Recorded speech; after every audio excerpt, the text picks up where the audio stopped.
What up, guys?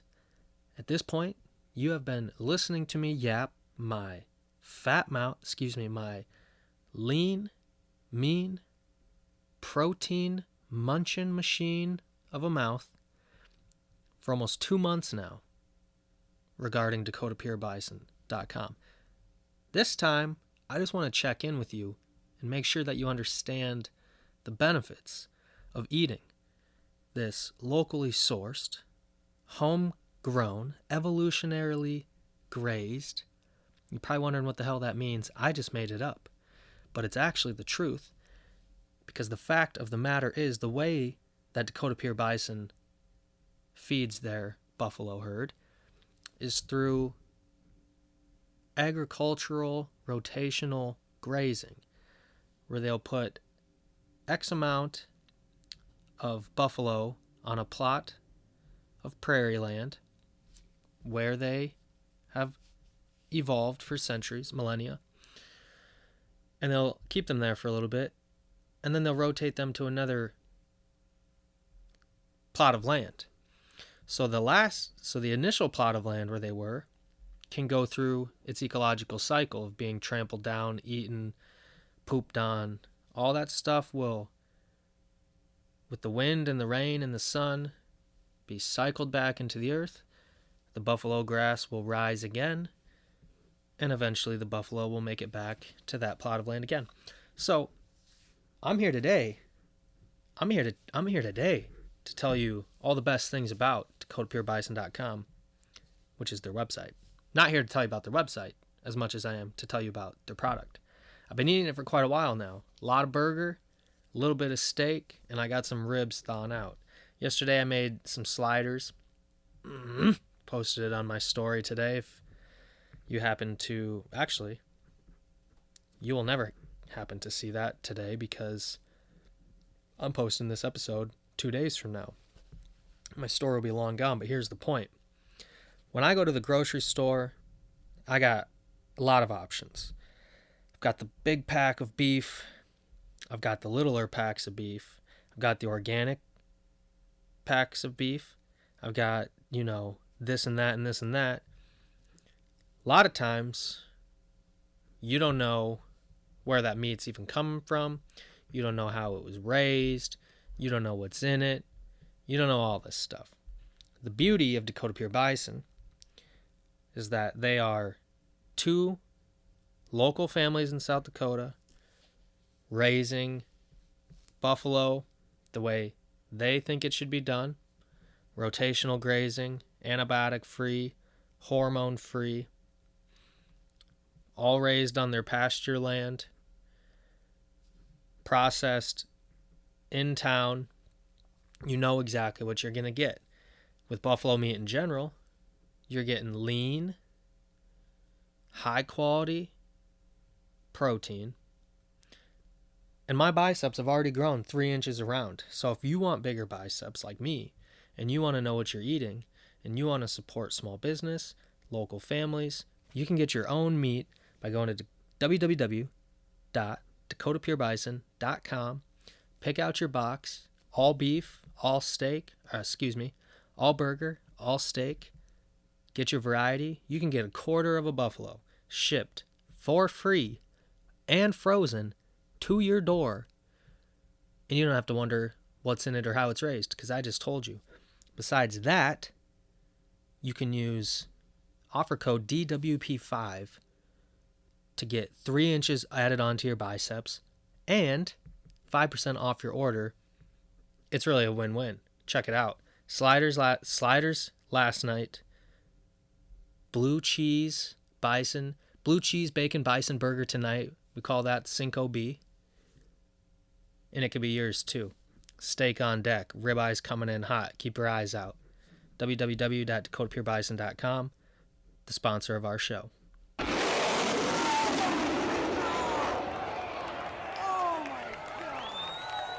What up, y'all? Welcome back to Dustin, the Wind Podcast. We have a really cool guest joining us this week, Lieutenant Colonel Tucker Cinco Hamilton. He is an F-35 test pilot with over 400 hours in the cockpit of F-35As, Bs, and Cs. The Lockheed Martin F-35 Lightning II is an American family of single-seat, single-engine, all-weather, stealth, multi-role combat aircraft that is intended to perform both air superiority and strike missions. That's a mouthful. It's also able to provide electronic warfare and intelligence, surveillance, and reconnaissance capabilities. During the episode, Colonel Hamilton breaks down the different capabilities of each version of the F-35s and the role that each variant is designed to perform in. At the present, Cinco is working at MIT as the director of U.S. Air Force MIT AIaccelerator, a joint program meant to serve as an opportunity for the Air Force to team up with the brightest minds in artificial intelligence to develop projects meant to serve the general population as well as the military. Our conversation covers topics including the life of a fighter pilot and test pilot, his work at MIT, his experiences carrying out intelligence support missions for operations in Afghanistan, the purpose of a strong military, and his experience applying to be an astronaut with NASA. This conversation has it all, ladies and gentlemen. Extremely grateful to Lieutenant Colonel Hamilton for sitting down to share his expertise with us. Enjoy.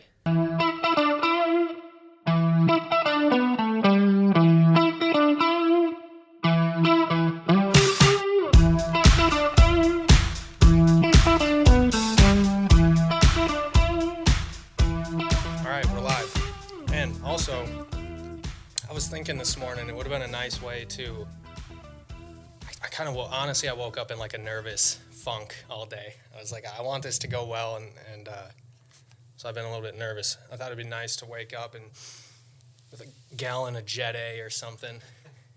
Do you guys use Jet A fuel in fighter aircraft, or is it usually do not? We use JP8 and other variants of that. Is that a different? Obviously, it's a different fuel. Yeah, it is slightly different than Jet A. Does it burn at a different temperature, higher temperature, or what's the difference? That's a good question. I forget all the details of the fuel. I love the smell of Jet A fuel. I spend a lot of time skydiving and living at airports, and I just always enjoyed waking up in the morning to the smell of Jet A. Dude, I felt the same going out to the flight line. Whenever I smell jet fuel, it just brings about all these positive feelings. Because it just reminds you going out to the flight line. Exactly. You know, from when I was a 22-year-old learning to fly a Cessna, through my pilot training years and through even the fighter work recently. Yeah, I love the smell. Just wakes you up. Yeah, before we get too far, I'm sitting here with Colonel Tucker Hamilton, fighter jet pilot. You want to just go ahead and introduce yourself and what your background is? Yeah, absolutely. No, it's great being here with you.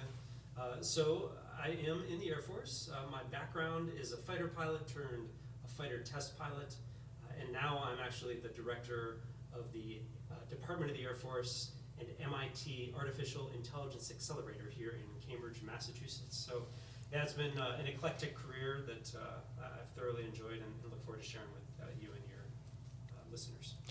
Sweet. Well, let's start right off with the MIT program, which you're doing here. We are actually recording at your office here at MIT, which is very cool. Awesome experience for me to be able to get inside as well at MIT. So, yeah, can you tell us what your work involves here? Yeah, it's basically a partnership between the Air Force, the Department of the Air Force, which is the Air Force and Space Force now. So the Department of the Air Force, MIT, and MIT Lincoln Labs. The idea is we have problems. We need to solve them using artificial intelligence. Why not partner with a leading research institution on the planet with regard to artificial intelligence? So we have airmen here that are focused on a background, in particular, a particular background, and they have a project that is somewhat aligned to that background that they're trying to bring artificial intelligence into problem sets. So that could range from trying to make a pilot training student more effective by optimizing their performance. It could go to trying to create an Alexa for Intel analysts so that they can look up very quickly information in regs and other documents that are out there. It could go to our weather professional who's trying to figure out how to use AI to better forecast weather. It runs a gamut, and it's exciting, really partnership and amazing opportunity to work with people at MIT, going after these all unclassified. Everything we do is unclassified here, all unclassified project. So yeah, it's been really exciting, and it's new for me too. I didn't know much about AI until I took over this director role. So it's been great. How did you end up in that role, not really having a background in AI? Well, timing, luck and timing is always a good thing, right? Sure. It turns out I was here doing a fellowship at MIT, and I knew the person that was standing this organization up, and it was brand new. And I have this test background, and I have an acquisition background as well. So they needed someone with the right mindset and the right experience to, from my test pilot world, my fighter pilot world, my air liaison officer world, my ISR world. I flew ISR platform in combat for a period of time. So all these things I think just allowed me to at least jump into the role and be effective. I will say not many people know anything about AI, so it wasn't that there were many to choose from either. Right. AI experts in the department, and we're trying to change that. I've seen a few things with the program. You guys are trying to put R2-D2 in the cockpit as well, in some fashion. But it's a loving nickname we give to one of our projects. And reality is it's probably too much of an aspiration. Ultimately, what we're trying to do is enhance a pilot's performance through the use of artificial intelligence and autonomous systems that can just inform the pilot of what's going on in the world around them, to help them, nudge them in certain scenarios. Like, hey, pilot, you're getting a little slow. Maybe you should, push up the throttles. Hey, pilot, there is another aircraft getting close to you. You need to look outside. Maybe a pilot is getting channelized on one instrument too much, and that could lead to problems, right? So it's just this idea of a system knowing in general what a pilot should be or could be doing in this scenario and helping nudge them to maximize their performance. And it can just pretty much process all of this data that's coming into it so fast. That's the idea. That the pilot can then, the pilot doesn't have to then make those decisions or take in that incoming data. Yeah, exactly. The plane will tell it what to do. Use the sensors that are available as the data stream to inform the system that can then recognize when there's deviations from the normal and make the pilot aware of those deviations. So just so I'm clear, you're not using this technology to make battle bots, AI battle bots that are going to take over the world. Everything's declassified and you're upfront about it. Oh yeah, I mean it's really important that what we're going after is for the public good. So every one of our projects needs to have not simply a military application, but an application that will no kidding benefit society. And it's an imperative of ours to go after these transparently and ethically. Is this the first time there's been a program kind of combining all the great minds at MIT with the Air Force to kind of come together and make something that is beneficial for civilians and humanity plus the military? From my understanding, in the recent decades, yes, this is a unique project that allows us to partner with MIT. I will say the Air Force, the military, partners with MIT Lincoln Labs all the time, but that is a separate entity to MIT, and we are primarily focused with MIT. Now, do you serve as the director of the whole program, that you oversee all 10 to 14 projects that you have going on, or are you more closely associated with one of the projects in particular? No, I'm the director on the military side for the AIaccelerator. I have a co-director who's Daniela Roos, who's a world-renowned computer scientist. She's also the co-director on the MIT side of our efforts here. By the way, she's also the director of CSAIL, which is the computer science AI lab for MIT. And we also have Bob Bond, who is also supporting as a Lincoln Lab lead. Okay. I want to ask you about your F-35 airplane. You spent a lot of time in that sucker, right? Yeah. Parking can be a real pain in the ass in Cambridge. Where do you have your bird parked out here? Yeah, I wish, right? I mean, it's a great platform. Clearly, the B variant, which hovers, would be the easiest to park in Cambridge. Yeah. So really, you could just kind of hover over any car that's parked, and it'll probably blow it away or melt it. and then you could just land in that spot. Perfect. Just incinerate, and open up your own parking spot. What is unique about that aircraft that allows it to be able to hover or take off and land vertically? Yeah, I mean, well, what's unique about the F-35 in general is it's the first ever dual-role stealth fighter. So that means it's stealth, which is great, but it does both the air-to-air world and the air-to-ground world. There's three variants. There's the A variant, which is the Air Force variant, and it lands and takes off conventionally. There's also the F-35B, so the B variant is the Marine Corps variant, and it hovers. So it replaced the Harrier, and it's an amazing piece of machinery because it's really the first stealth fighter that can hover too. It's remarkable that it has that ability. And then there's the F-35C variant, which is the Navy and the Marines bought the C variant, and that catapults off of an aircraft carrier and traps onto an aircraft carrier, thinking like Top Gun. Now, the B variant also lands on aircraft carriers, but they're smaller aircraft carriers meant for hovering aircraft. Have you had the option to fly the C variant and do launches off carriers and landings on carriers? No, that'd be a lot of fun. So I have flown the A, B, and C, and I have quite a bit of hours in all three. But they do not trust the Air Force pilots doing anything on the boat, Wow. The ship, because they're trained to, the Marine and Navy pilots are the ones trained to do all that. I will say that the F-35B makes it much simpler to land on an aircraft carrier because it's so intuitive. The system's rock solid. It's nearly hands-off. So I think I probably could because they've made it so easy. But no, they won't let me try anything like that, though that would be a lot of fun. How much time have you spent in the F-35, and what was your role in the development of it? Yeah, I have a few hundred hours flying all three variants, and I was an instructor in the platform. So my role started years ago. Before I flew it, I worked at what we call the Joint Program Office. So it was in DC, and it's the programmatic office for it. And I worked there as a developmental test lead for the program. So I managed flight operations for the Navy, the Marines, and the Air Force. I did that for 2 years, non-flying, had never flown the aircraft when I did that work. Amazing experience, really great to learn about the bureaucracy. It's sad at times, but something you got to deal with and work with. Learn about that, the acquisition aspect of it, the contractual aspect of it, the important partnerships that we made, the international partnerships that we were working on, because international partners are represented at that program office.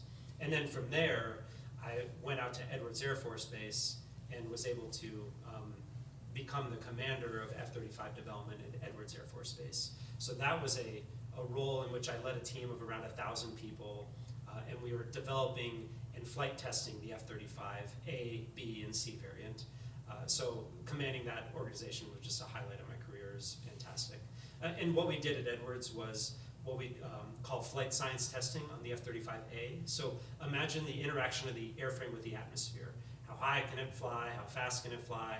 How much loads can it take? What's the angle of attack it can fly at? How does it spin? Like all these different aspects of the flight science of an airframe. We did all that for the F-35A variant. The flight science for the F-35B and C were done at Pax River, and Navy Marine Corps test pilots did that. But we also at Edwards did mission systems testing, and that's why I flew all three variants, where our job there was to make sure that the aircraft performed the way that it was supposed to on the battlefield. So that was like, how does the radar work in finding the targets that we needed to? How do the weapons employ and actually hit the target that we needed to? So because we were doing the mission systems testing for the entire Department of Defense, we got to fly all three variants, and we had Marine and Navy test pilots integrated in my organization. So that's pretty cool that your job is to, if I'm understanding you correctly, or the essence of being a test pilot is, your job is to push the boundaries and find the capabilities of this machine, right? How fast can it go? What's it capable of? Maneuvers. Yeah, and definitely to a certain extent. Kind of the way we think about it is our job as test pilots, as developmental test pilots, is to make sure that the airframe is safe, the systems are safe, and that we meet the contractual obligations. So what that means is, if the government told Lockheed Martin, who developed the F-35, if the government said, we need a platform that's going to go 1.6 Mach, right? We as test pilots need to go out the door and make sure that it flies at 1.6 Mach. Okay. If it's supposed to be able to pull 9 Gs and fire a weapon at 2,000 feet, if that's what the contract says, we have to go out and fire a weapon pulling 9 Gs at 2,000 feet, right? So then our job is to develop what that test looks like, how we're going to go after those test points. So each part of the contract is almost translated into test points. In those test points, we go after to verify the contractual aspect of the platform. So in essence, yes, what we're doing as test pilots is we're going to the corner of the envelope, we call it, going as fast and as high, doing the craziest things that most pilots would never do just to make sure the platform is, one, safe, and two, meets that contractual specification. I'm going to get ahead of myself here, but you mentioned pulling 9 Gs. Can you try to explain what that feels like? Yeah, it is so tough for people to appreciate. I've been able to. Sorry to I guess Please. I've been in probably 2 or 3 aircraft, smaller jump planes where I've got to experience Gs, and I remember the very first time ever, I was just like, all the rocks on the floor and everything. It's just like it starts appearing as if it's levitating, and you're just all floating there, and then when you start pulling the Gs, it's like just pinned to the floor. One of the coolest experiences of my life, but I have no idea how many Gs that would have even been, but 9 Gs is like probably, do you get higher? I mean, humans can barely take more than that. G-forces are funny because it all depends on the axis in which the force is applied. So if you're accelerating in like a drag car, right, that G-force is applied into your chest and out to your back, right? So that type of lateral G-force is different very much than the G-forces that we typically experience in an aircraft, or that you would even experience like on a roller coaster. Those G-forces act from your head to your toes or vice versa. And the real danger with those G-forces is that positive Gs are causing the blood in your head to want to vacate your head, right? Which makes you black out and go unconscious, right? Which is not good. Or the opposite, the G's going from your feet to your head, which is what we call negative G's, actually then forces blood up into your head, which is also very dangerous. The body's worse at negative G's than we are at positive G's. The challenge with the positive G's is keeping that blood up in your head. So they do all these things to teach us how to be safe pulling G's, which, by the way, is still dangerous, right? We typically, between the years of like 2000 to 2015, we would lose a pilot or two a year that would G-lock. So they would lose consciousness because of the G-forces, and they would hit the ground before they woke up again. Because it takes about 20 to 30 seconds to regain your consciousness. And so what they do to help train us is, one, we wear a G-suit. So that is pants that we wear around our legs and our abdomen. And then they teach us how to breathe a special way. So the key is to try to keep blood up into your chest and your head. So what you need to do is first you flex your muscles in order: your calves, your quads, your butt, and then your stomach, right? In that order. And then you have to breathe a special way while you relax the upper half of your body. So your chest actually needs to be relaxed. And then you breathe a special way where you get air out and in really quickly, and I'll demonstrate real quick. So it's called the anti-G straining maneuver. So you flex your muscles and then you breathe in. Whoa. And every 3 seconds you exchange air that quickly. And what you're doing is you're keeping, once again, blood up in your head. And the G-suit is squeezing your legs a lot. The more G's you pull, the more it squeezes. And it's doing two things. One, it's allowing your muscles to push against something, so they're more effective. And two, the way that it squeezes really keeps the blood from pooling down into your legs. That's where it wants to go. Are the G-suits made of some special material? Are they tighter on your legs, like meant to keep the blood flow coming up, or what is actually their function? Yeah, or how do they they're function? Pants that you wear that are fairly tight, maybe like tight jeans or so, and then they fill with air as the G-force comes on. They fill with air, and then they really squeeze your legs a lot with the more G's you're pulling. Interesting. Not long ago, I actually got to try out those Normatec.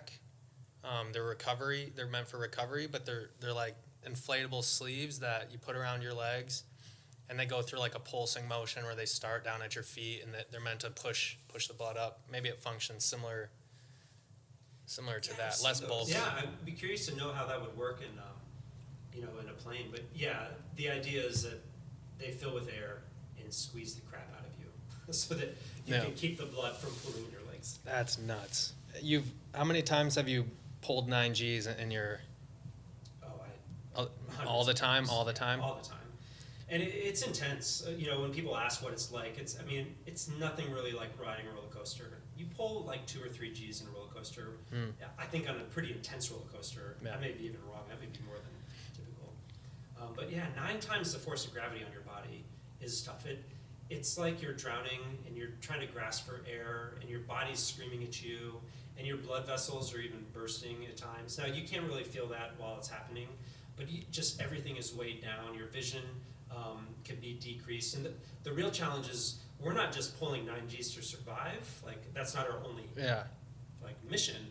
Our mission is usually pulling 9Gs while we are dogfighting another aircraft. So we're trying to keep awareness of where the other aircraft is and watch them and watch our weapons systems and be very aware of our entire aircraft state while we're under those Gs, which is a challenge in itself. So really, Tom Cruise is sitting there like, he's not just, I was inverted. Well, and that's the funny thing. I think they said he was doing an inverted, like a -4G inverted pull, or whatever it is in that movie. -4Gs is no kidding. So +9 Gs is what we take the aircraft to.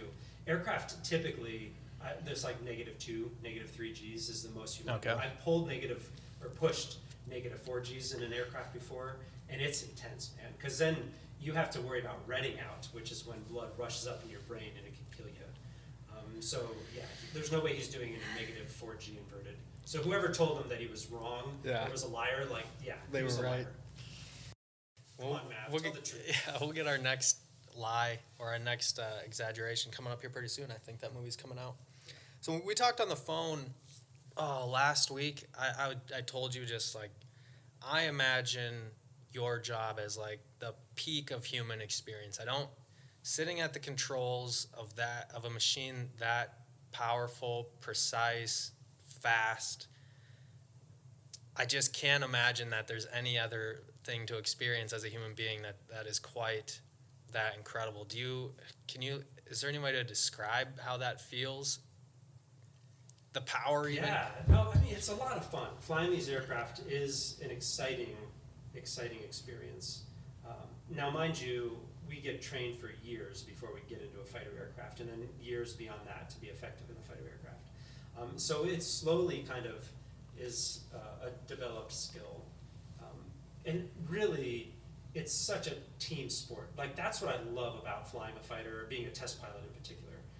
It is so much about all these other people that are contributing to that mission.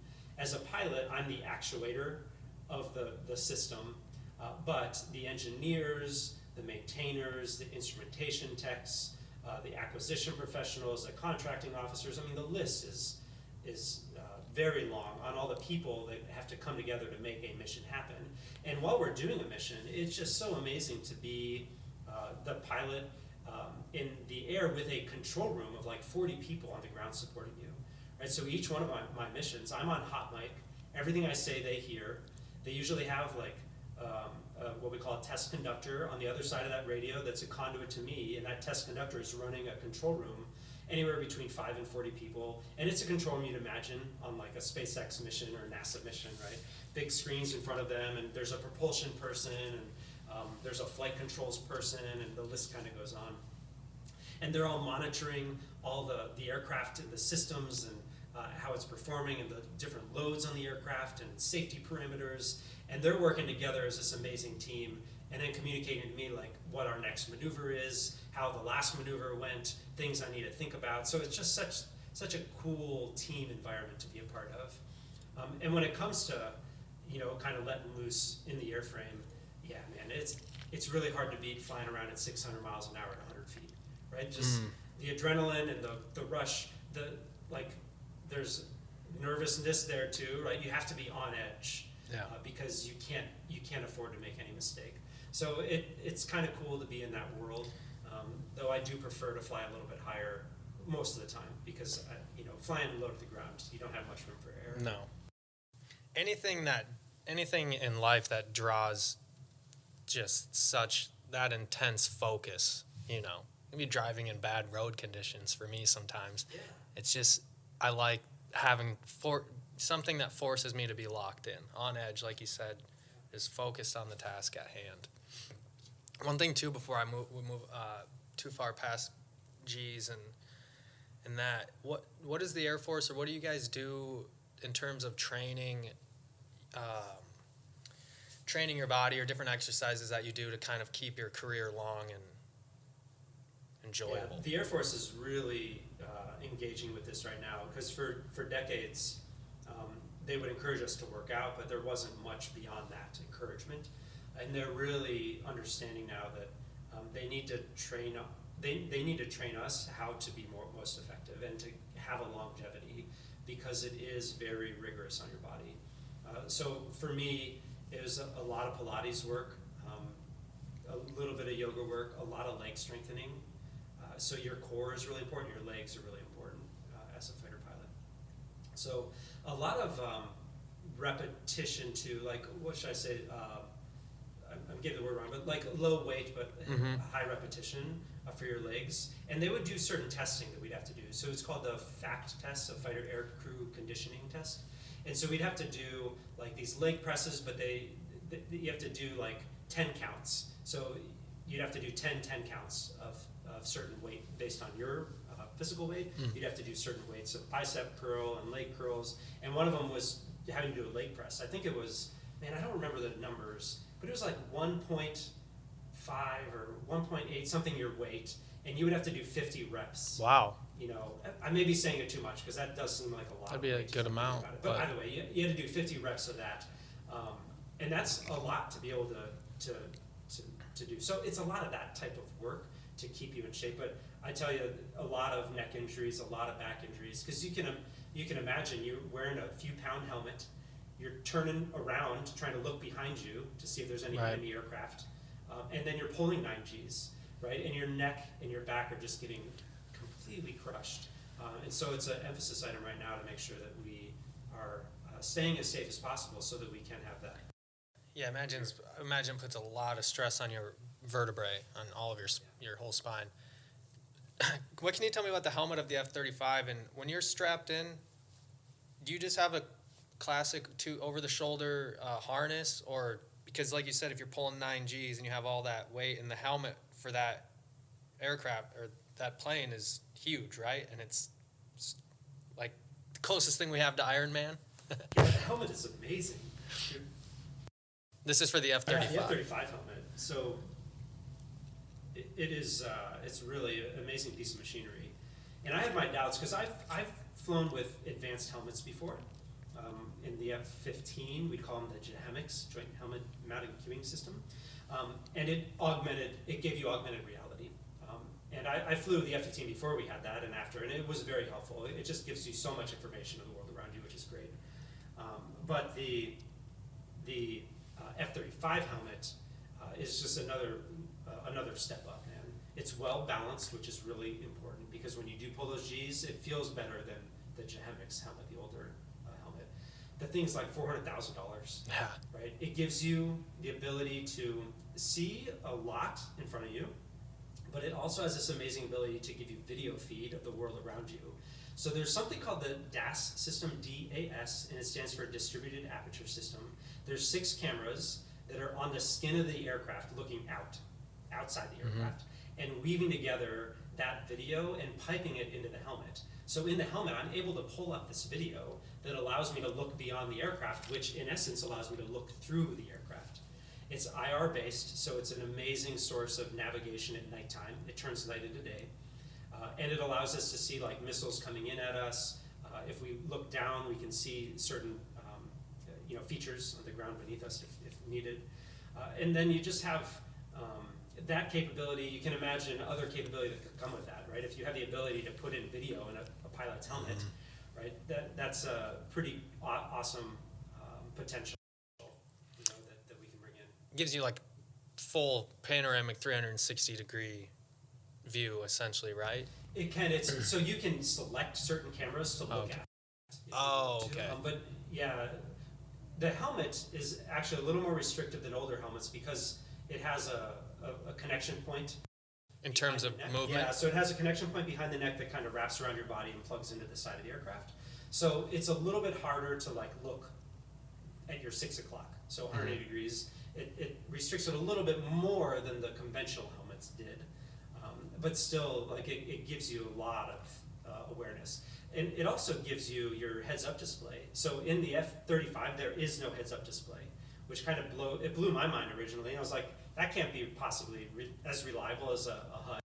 What's your heads-up display? So the HUD, the heads-up display, is a glass that sits in front of the pilot and gives them information about the world right out front. Okay. So airspeed, altitude, attitude, and a number of other things that you'd care about, like what are your G-forces, and it makes it so the pilot can look outside and not look inside for this data.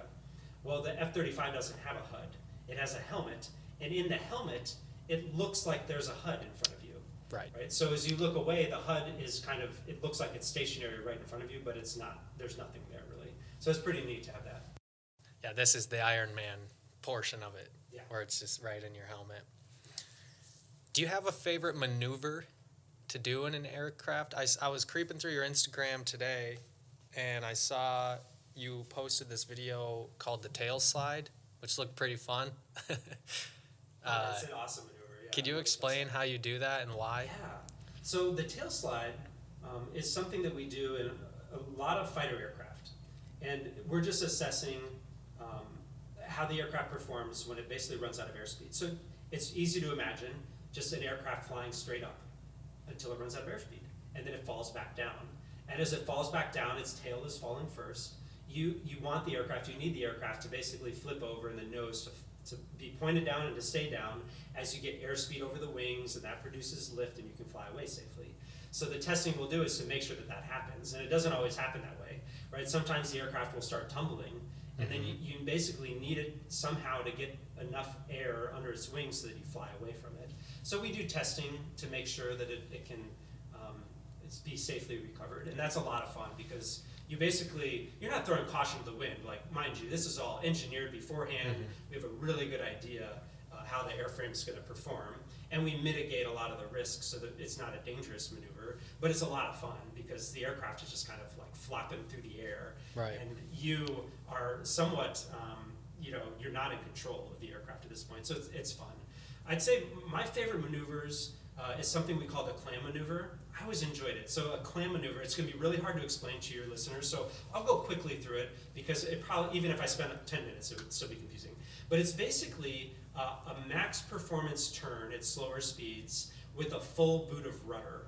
So it's a lateral turn with your wings, or like pulling lateral, but your rudder is maneuvering you through space. So you're kind of rotating in a weird three-dimensional maneuver through space. And that type of maneuvering is so much fun, and that's really what makes good dogfighting, is being able to perceive and maneuver in three-dimensional space and force your opponent in a dogfight. You're just flying against another aircraft. Force your opponent to question what they're doing or to fly out in front of you, and you do that through maneuvers that they can't follow.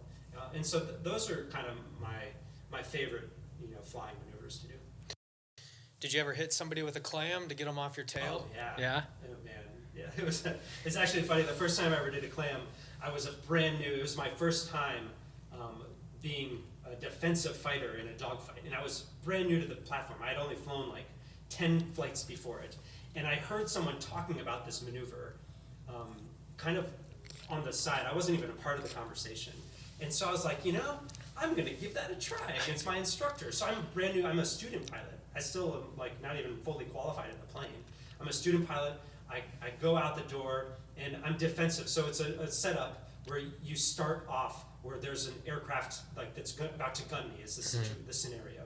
And so I need to get them off my tail. And so I'm like, I'm going to try this thing that I heard these people talk about without telling my instructor at all. So he says fights on, and I throw my throttles to idle to bring the power back because I want to go slow at this point. I do this massive brake turn. I throw in my bottom rudder. I nearly lose control of the aircraft. But my instructor, he doesn't expect it from a brand new student. And I didn't even fly it well at all. Like, it was dangerous and not flown well. But he didn't expect it, and he flew right out in front of me. And I was like, woohoo, I'm going to win this fight. And then in the debrief, he was like, never do that again. I guess don't do things in the plane that you don't know like what the outcome's going to be, because what you're going to do is cause yourself, a scenario in which you're not going to be able to recover. Right. So he was pretty upset. But in the same time, he was like, well, good job, though. Yeah, but nice work. Yeah. So, not everything's fun and games over the valley in California or wherever you're flying. Did you fly combat missions? I did. So I grew up in the F-15C. That was my initial platform. And so that's a single-seat, supersonic, air-to-air fighter. Our primary job was air-to-air. That was our only job. We didn't carry anything but missiles to shoot down or enemy aircraft. Like, that was our only job. And because there was no real enemy or threat in that mission, the only way to fly in combat as a F-15C pilot was to go do other things. So I had this amazing, fortunate opportunity to go to Afghanistan and be the initial cadre of a platform called the MC-12. So it's an ISR platform, which stands for Intelligence, Surveillance, Reconnaissance, and it was a tactical ISR platform. So what that meant was we were the eyes and the ears of the operators that were on the ground, and we were non-kinetic, so we didn't have any weapons on board, but we were more responsive than the unmanned air vehicles. So Predators, Reapers, there's a delay for the information from an operator to get back to a operator on the ground, like a special forces, for that operator to tell a UAV pilot like what they needed, and for that UAV pilot to maneuver their aircraft or to do what they needed.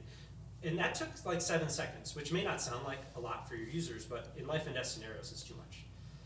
So we were their eyes and their ears, telling them immediately, where their threats were. When they were on a convoy, we'd watch out for any IEDs. When they were about to go into a compound, we would be their eyes and ears for that operation. And it was eye-opening, really impactful work, and I was really proud of being able to stand up that platform in combat. Were you watching from satellite, or were you in a plane? Oh, no, the MC-12 is a plane. Okay. That's what I was saying. Okay. Yeah, we're the Sorry. eyes and the ears. We're in a King Air 350, Okay. which is a dual prop job Yep. type of plane with this big canoe on the bottom that had all these sensors on it. Okay. It's had a really okay. great camera, and so we were watching everything going on from this platform, just a few thousand feet above the operator, telling them where the threats were. Did you worry about RPGs, or what's their range? Yeah, so they are within range, and surface-to-air missiles. Absolutely. Whatever. I mean, yes, we were always concerned when we were taking off out of an airfield, when we were flying into airfields, and when we were flying over the mountains. We were always concerned about that threat. So we were always on the lookout for, anyone trying to take us out. So how clear were your visuals? What were you able to see when you were watching your screens and when you were relaying the information? Were you able to see enemy targets? Were you able to see just our troops, whoever the Afghani troops? Yeah. I mean, it was a very good sensor. So it was EO based, electro-optical. So it'd be like watching a TV video feed that we saw very clearly. It was one of the best sensors in the battle space. So we could see, yes, quite a bit of what was going on very clearly in many scenarios. And it had IR capabilities, so nighttime, no problem. Sweet. Yeah. And it was very eye-opening. I mean, yeah. In what way was it eye-opening, or how did it change your? You spend hundreds of hours watching the people that we were supposed to watch. Right. Some of them, I'm sure, were not nefarious. Others were nefarious. We were investigating many different compounds, and in one way, it was impactful. Like my second mission, we went out and we found 2 vehicle-borne IEDs, a suicide training camp, all kind of in the same area, and then we supported the special forces as they went in and arrested some individuals and captured like rocket cache, and so I knew right away it was going to be impactful. But you spend hundreds of hours, and I believe in our mission. Like, I'm not against what we're trying to accomplish out there. But it was eye-opening because it's just it's not so easy of labeling someone your enemy, right? As we like to imagine back home. As I watch these people, like they're interacting with their families, they come home, their kids run up to them, their wife is there, right? Like there's a human aspect to these quote-unquote enemies that we should never forget or lose sight on. Absolutely. Right? Like the things that have influenced them culturally haven't influenced us, right? And I would think that a lot of us are susceptible to the same challenges that those individuals face. And I think it's not easy to judge and say, well, I would never be like that, or no one I know would ever be like that. It's like, no, the truth is we probably would, and we need to appreciate the cultural, our own cultural surroundings and the implication that our culture has on who we are. And so it was eye-opening in that sense. I very much tried to value those individuals as people, influenced by something that I did not fully understand or appreciate. And I definitely always wanted to bring a human aspect to our mission, because I think it was important for us, and it continues to be important for us as a society, as an American society, to value and appreciate other people's perspectives. Now, that doesn't give them a right to bomb us, murder other people, and commit atrocities, but it should give us a perspective that allows us to approach things, I think, with eyes open. Leading up to this, well, it's a topic that I've been interested in more and more lately, of just the Middle East in general, Afghanistan, what we're doing there, how long we've been there, some of the things we're doing. And it's definitely important to remember to keep in mind the human aspect of it. And like you said, there's no excuse for certain actions, but you have in the media here, our everyday life here, you just constantly bombarded with words like terrorist, insurgent, targets. So that's all that these people ever are. But you have to realize, like, they come from a completely different world, different values, different religion, different upbringing, different, you name it. One thing that's been shocking to me as I've read more and more about this is how a lot of people in the Middle East can just welcome martyrdom, and how they want this. I was reading this book about the Iran-Iraq war, and they were talking about these kids, like adolescents, who were their job was to get on motorcycles, drive out in front of, I don't remember if it was the Iraqi army or the Iranian army, but I think it was Iranian army. Their job was to drive out in front of the advancing army on motorcycles with the intention of finding mines. And and there was a section where they were disappointed that they were, some of the kids were disappointed that they didn't get to go on a particular mission. Yikes. They want that, and they welcome it, and it's a part of, like, their upbringing. Yeah. So when you take that into perspective, a lot of these actions become a lot more confusing to us, It's a really interesting, story to bring up, because is that right? I mean, absolutely not, in my mind. Like, absolutely not, right? Kids are very formidable. Not formidable. What's the word? Kids are very... Moldable. Yeah. Go with that. They could be formidable, I guess. Yeah. Very moldable. And I feel like that is really a crime against a child, right? To brainwash them, to convince them that is something that they should go do. Like, it's horrible. It's atrocious. And I could never defend actions, even regardless of your cultural upbringing. But it should make us pause and realize, like, how are we fighting that type of mentality, right? How are we fighting that approach? I don't think it's easy going in and saying, well, that's atrocious, you can't do that. Kids shouldn't be treated like that. Like, that's not going to get any response, because for them, that isn't atrocious. That is possibly normal. So how do we go in and influence, that culture to make it known like that's not okay? And it's the same with the treatment of women, right? Minorities, and the list could go on. It's not okay that women are treated a certain way by the Taliban. Right. It's not okay that women don't have certain rights, and I won't get into all the details, but right. So how do we positively influence that conversation, and without like just completely bulldozing, their culture, Right. and inserting our, dominant culture, our dominant, sensibility. Which certainly a lot of times seems like it does a negative effect of what we're hoping when you try to force that. Yeah. I was just wondering if there's a piece of the puzzle or missing something in the complete picture that we don't consider because it's so easy for the average everyday American to look at the Middle East and see bombings, AK-47s, terrorists, people constantly fighting over land, over religion, everything. And I don't know if that's all we see is war, and that's really all there is. But at the same time, and this is kind of something that I told you on the phone. I went to Armenia in November, and but you just see people going about life as if nothing is even happening. They're going to the grocery store, getting their apples, kids are playing, yet like the wall of the building is riddled with bullets, and that's normal for them. So it's very interesting stuff to me. I don't know the answer to it though. Yeah, it is, man. It's both like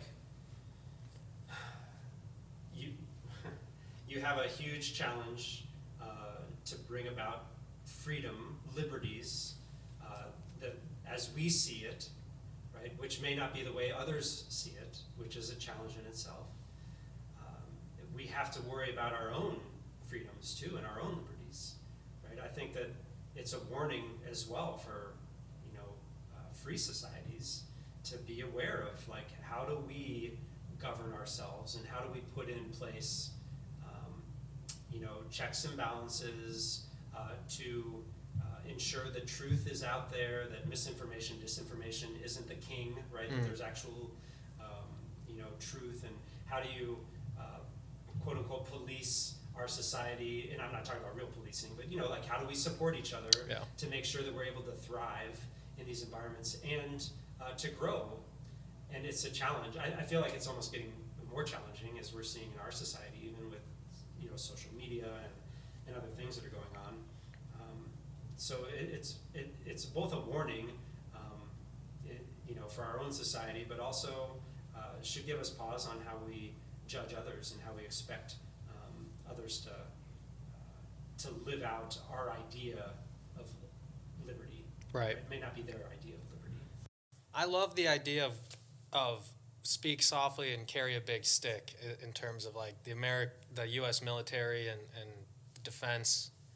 We want to be top of our game, but I do wonder, like the Team America World Police movie, how we're supposed to be acting as so to say the world police, where we have bases and military all across the world, mostly in Afghanistan, Iraq, or whatever. But how do we, or also to mention like the Gulf War when we went into Kuwait and stopped Iraq or stopped Saddam, and then you have this situation that happens in Armenia, and I don't think, because there was a lot of people in Armenia that felt like they were betrayed, left behind by the West, especially Russia, I guess more so. But it's like, is America supposed to step in on every conflict? And that's an interesting situation because, to me, I think it's interesting because we pretty much, the whole world sat by while NATO's second largest army openly encouraged and supported the annex of this territory, And they just, I know that the Armenian people felt like they were pretty much just left to fend for themselves and die, basically.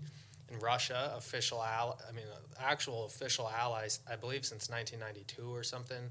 Actually, I have the Collective Security Treaty Organization by Russia. And the only reason I bring this up is because Russia sent in a couple thousand troops at the end when they could negotiate and leverage their part of the agreement. So now Russia's in control of this area, controls all roads going in and out. They're going to make Russian the state language of Artsakh, which was the area that was under attack, and no foreigners can come in. And I was just, like, peacekeeping soldiers, Russia's there, they're not going to leave. They're supposed to be there for 5 years, Russia sent peacekeeping soldiers to Afghanistan in 1980, and, here we are 40 years later, so. It's challenging, man. Yeah. Right? It's a very charged and complicated, complex environment. And, how do you insert yourself? What steps do you make? Like, those are all, extremely complicated decisions It is. to be had.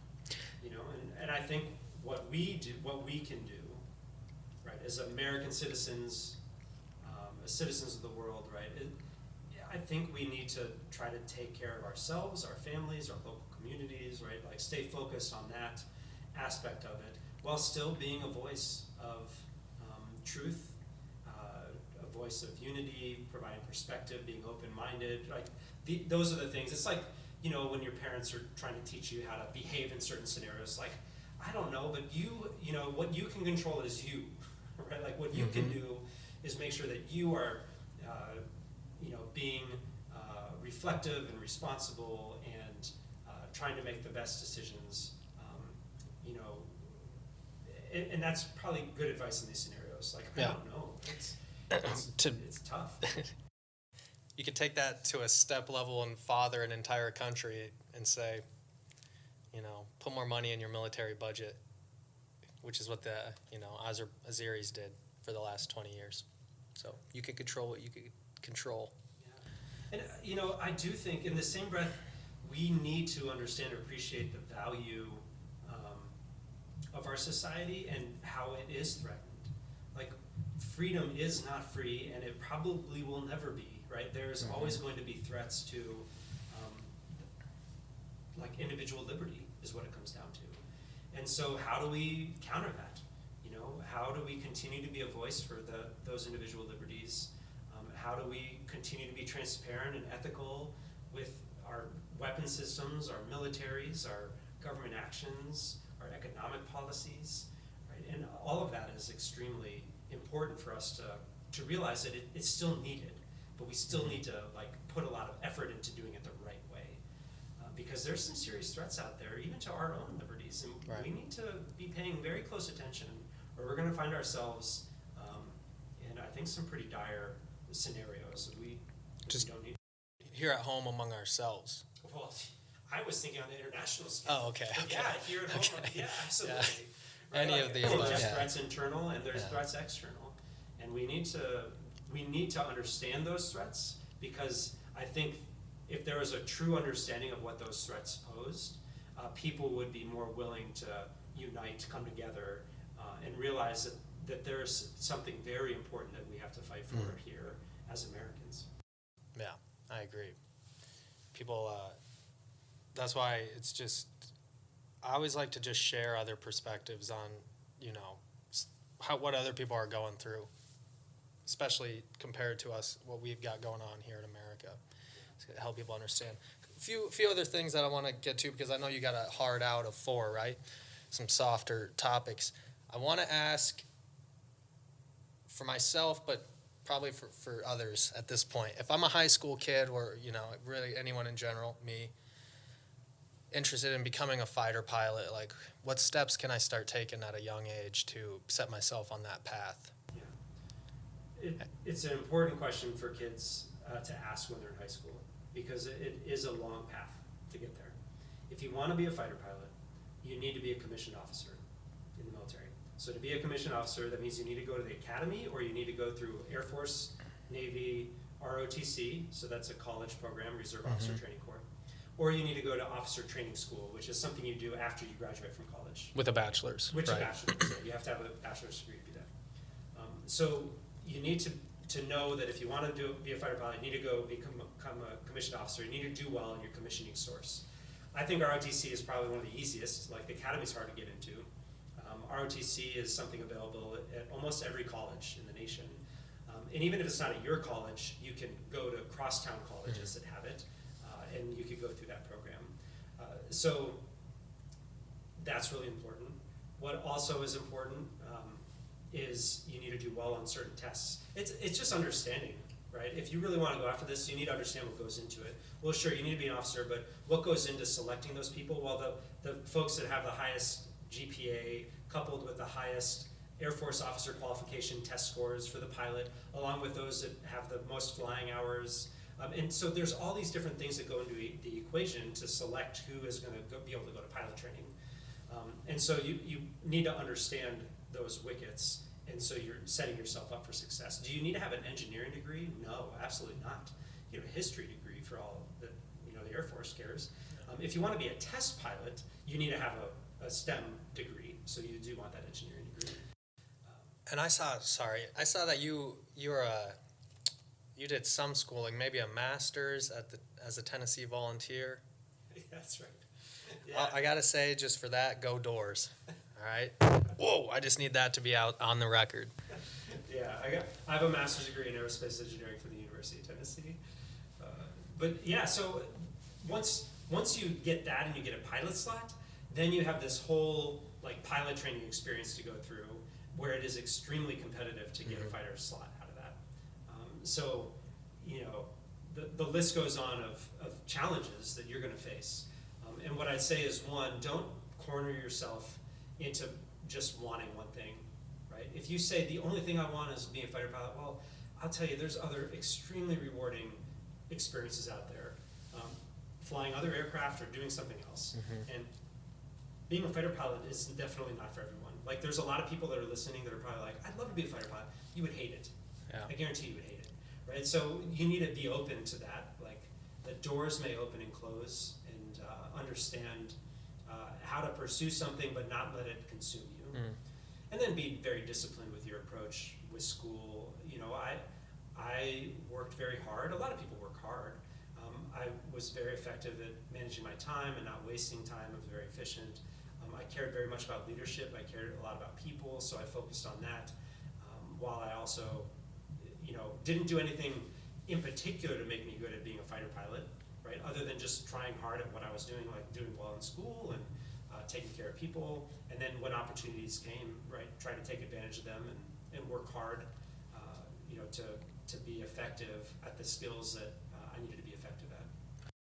What obstacles or restrictions are there? To give you an obvious example, probably felony would rule you out. What roadblocks are in somebody's way? Probably the most common is physical. Yeah. Right. So height is not too much of an issue anymore. Weight could possibly be, but I'm thinking more things that are out of your control, like your eyesight. Does that have to be perfect? No, not at all. I think right now it has to be correctable to 2020. Really? So you could have 2070 and correctable to 2020, and you're fine. Your near vision has to be 2020, uncorrectable, right? So there's some of that near vision. So if you're nearsighted, though, Yeah. that's better off than most, because nearsighted you're still going to be good up close, right? Exactly. Yeah. So your near vision has to be good. But Right. yeah, that short-sightedness has to be uncorrected 2020. Color blindness will get you. Depth perception will get you. And then I'll say a lot of people drop out of pilot training because of physiological. Your body just doesn't like that motion, and they get violently sick every Yeah. time they start going upside down. Some people throw up under a parachute, just that alone. That's good to know. That's valuable information for anyone who might want to be a pilot, fighter pilot in particular. I always said that I would love to do it. I think I'm colorblind, to be honest with you. I always fail those damn tests. Yeah, that is probably one of the most stringent ones, is a colorblind test. And I have plenty of friends that failed out because of that. How many times I've gone on the Navy's website or Air Force and got deep into that process and then failed. I would be willing to sign my life to the Navy if I could fly a plane. We've got 9 minutes. Could I ask you about talk about your the selection process you went through with NASA? Was it with NASA? Oh yeah, that was. Because I think that's I mean, cool. I wish I could tell you that I was good at, that process, but clearly I was not, because I'm not an astronaut. Right. Really neat process, really cool experience for myself. I applied in 2016, and there were 18,000 people that applied. Wow. And you have to write it's a long resume that you put together. You have certain references that you need to provide. And then out of those 18,000 people, they invited 120 to go interview. And so I got to go interview, which was awesome. Yeah. Going down to Houston, hanging out there for a few days. They do a lot of medical tests on you. They do some other testing that we can't really talk about. You can imagine they want to psychological tests and other things, character kind of trait tests. And then they interview you. So you sit in a room, a small boardroom, 18 chairs, and you're surrounded by 15 amazing individuals that are all astronauts or administrators at NASA. And so you're chatting with them about your life and what motivates you, and they're trying to get a feel for who you are and if you'd be a good fit for the other candidates that they have. Mind you, they're not trying to find the same type of person. They're trying to find a disparate type of person that's going to work well together, because you don't want all the same individuals in the room together when you're making decisions, right? You want diversity. It's like putting the superhero team together in a movie montage. Yeah, so it was a lot of fun. You go down and get backstage pass tours of the neutral buoyancy lab and some of the other mock-ups. There are other training areas. You go work out in the astronaut gym, and you get to meet all the astronauts. I'll tell you, the coolest part was really meeting other candidates. You just are blown away with the folks that are 27-year-old PhDs. Astrophysicists, combat helicopter pilots, and you're like, whoa, this is so cool. This shared passion of space exploration and science. So that was really neat. And I applied again, so I'm waiting to hear. Really? They've delayed the next interviews. But there were, I think, 12,000 people applied this time, and I made the first, round. I don't know what the first, discriminator is they call references on certain people. So my references were checked. Good. I think the top 400 get their references checked. Yeah, exactly to your point, what you just said, when I found out that you even applied for that program, immediately I was like, wow, that's awesome. So I was thinking the same along those lines. When you're talking meeting those other applicants, there's something special about you if you if you believe in yourself and if you've done the requisite work to even be in that position. Yeah, it's really interesting too, and it kind of goes back to an earlier part of our conversation, is what are you pursuing and how are you pursuing it? If your only goal is to be an astronaut, you got to figure something else out, right? What you should do is pursue your passions, and if it lines up with being able to apply to be an astronaut, awesome, and that's who they're looking for. If you're just going after something, all you want is to be an astronaut, that can be very dangerous for you, right? Because you're probably not going to get it, and then you're going to need to realize or reflect on what is your purpose that you're going after. If you make it a certain accomplishment, attaining a certain thing, and maybe that's money or maybe that's a professional accolade or a certain job, there's definitely more to life than just pursuing that attainment, because you're going to either fall short and you're going to be super depressed and not know what to do with yourself, or you're going to attain it and realize there's got to be something else, right? There's something more. So I always challenge people to think of a deeper purpose for what they're pursuing, why they're pursuing it. And I've loved going after it. It's definitely been something that has not been my primary focus, but on my periphery. And the things that I've done have kept that door open. So it's been really cool to try to throw my name in the hat and see where it takes me. Yeah, awesome. Good luck with that. That's cool that you're able to give that another shot. Do you have a book recommendation for the listeners? Wow, there's so many good books. I will tell you the one that has probably impacted me the most with regard to our society would be a book by P.W. Singer named Like War, L-I-K-E, second word is war, W-A-R. And it is about the weaponization of social media. And it's really about misinformation, disinformation, how our emerging technologies need to account for nefarious actors in trying to manipulate us. Right. And being eyes wide open to the threat that is out there regarding it. So I really like that book. Like War. Yeah, Like War. Clever if you little want name. like a good AI book is T-AI, a buddy of mine. He actually is my director of operations. He wrote that book, and I think it's really good for people to be made aware of artificial intelligence and what it really means. Like, it's not Skynet, right? Yeah. It's not general AI, which is the idea of an AI system becoming self-aware. Like, that isn't going to happen. If that ever happens, we're nowhere close to that, and we need to jump into AI at the level that we're at right now, because it's the only way that we're going to be able to counter and certain threats and really be most productive. So T-AI Cool. is a good book, yeah. All right, one last question, and we'll get out of here. So, what do I need to do? Where do I need to go? And when for my ride along? Well, you need to be able to survive really cold weather. I can do it. Because I can put you in our weapon bay door. That'll work. It's a large weapon bay. I have a parachute. Yeah, you have a parachute. We'll just drop you at some point. It'd be super bumpy, and you may die. But it may be. I have a reserve parachute, too. Yeah, see? You said you're ready for the adventure. Yep. Well, thank you for sitting down with us. Again, that was a great conversation. I'll probably listen to it tonight. So thank you for your time. I'm sure the listeners will enjoy it. No, thank you so much for allowing me to come here, share my perspective, and be able to talk to you about really important topics. Yeah, thank you. Appreciate it. All right, everybody. That's it. Peace.